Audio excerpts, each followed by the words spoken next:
مساكم الله بالخير والعافية زبائننا، تحياتي للجميع ورجعت لكم بفيديو.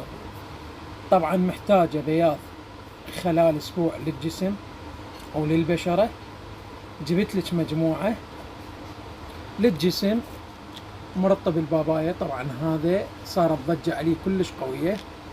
وعندنا كبسول السنوايت، تخلطين كم كبسولة ويا المرطب وتستخدميه كل يومية ساعتين او 3 ساعات، راح ينطيش نتيجة خلال اسبوع مو طبيعية، بياض للجسم المناطق الحساسة. وتخلين وياه كم قطرة من السيروم، هذا بياض الثلج.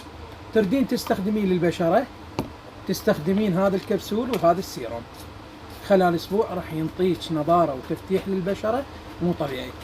كل هاي المجموعة حاليا 15,000. تحياتي لكم.